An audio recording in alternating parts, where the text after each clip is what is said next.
The end of the world as we know it accelerates to faster than the speed of dumb as mad scientists create global catastrophes to save us from catastrophe. Huh?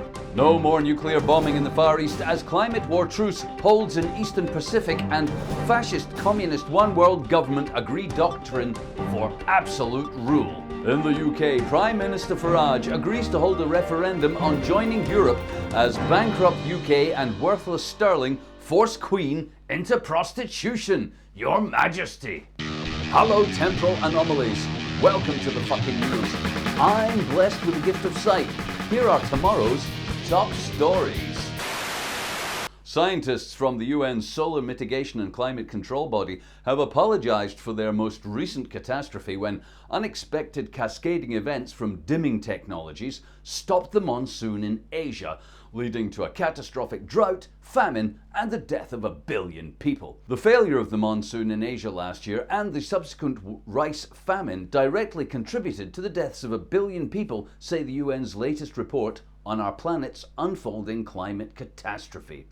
Chelsea Clinton, head of the UN's Climate Mitigation Panel, admitted today the monsoon's failure was probably a direct result of atmospheric dimming program run by the Solar Radiation Mitigation Organization since 2020, when the world agreed to geoengineer our own planet in the hope of stopping runaway climate change. Scientists at the UN's Solar Mitigation and Climate Body embarked upon a series of ineffective and disastrous attempts to cool the Earth and replace the soot in our atmosphere from coal burning. As viewers will remember, coal burning from pre-emergency days produced soot that was cooling the Earth by blocking out or absorbing large amounts of solar radiation. In order to replace its cooling effects after the climate emergency in 2025, scientists massively expanded the program, which uses weather balloons to lift thousands of tons of sulfate aerosols into the troposphere. Once there, chemical reactions from the aerosol precursor chemicals turn them into sulfuric acid, which disperses and has a cooling effect. The main sulfuric acid precursors used are sulfur dioxide and dimethyl sulfide. It was hoped these aerosols would cause a global cooling effect on Earth worth up to 2 degrees, directly replacing the soot from coal burning.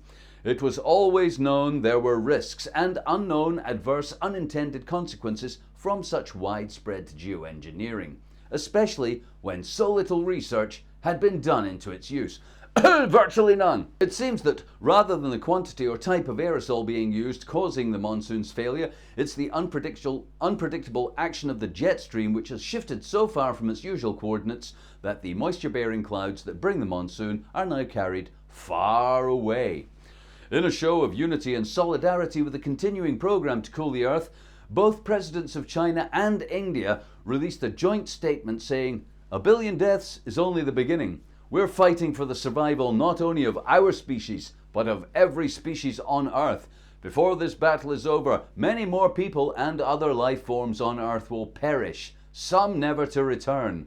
Our current rate of extinction is now 300 species a day, which is up 100 species a day on 2020. The stakes could not be higher, nor the catastrophes more pressing. We commend the work of the UN Atmospheric Mitigation Body on its efforts, and we mourn those who perished from our efforts. Now is not the time to falter or waver. We must seek ever greater solutions to cool our planet. Mein Führer! Or the death toll will be much greater." In a related story, a truce has been called in the Pacific climate war as the Philippines, Indonesia and Australia sued for peace after another round of nuclear strikes by American bombers, backed by Chinese Air Force assets, destroyed Jakarta, Darwin and Manila. President Elon Musk, on behalf of the Unitary Authority, released a statement saying, "Peace is now within our grasp. Peace that will see all the nations of Earth finally united under one banner and with one sole objective, winning the climate war. The premiers of Indonesia, Australia and the Philippines have given me their assurance that their forces will surrender to a UN ambassador at 12 noon today. Forthwith and with immediate effect, there will be no more fossil fuel use in any of these nations. Coal burning, coal mining, oil and gas use will cease without delay. In due course, these nations will be represented on the Unitary Authority, and we will finally have one world solution to our one world problem, one world government.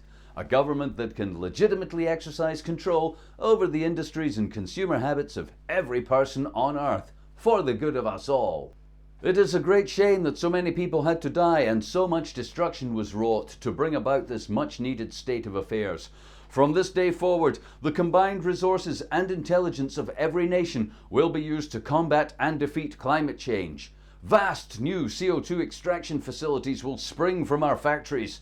Zero emissions from every nation will be achieved within a year, and energy rationing will continue until our planet's climate stabilizes and our agriculture can resume.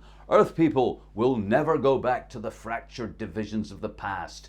From now on and always, we will be one people on one planet with one rule, the rule of law.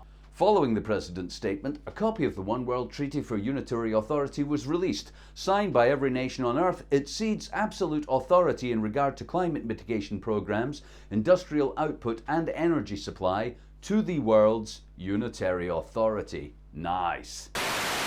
In the UK, Prime Minister Farage has agreed to hold a referendum on returning the UK to membership of the EU. The U-turn comes as Britain was declared bankrupt by the OECD and World Bank.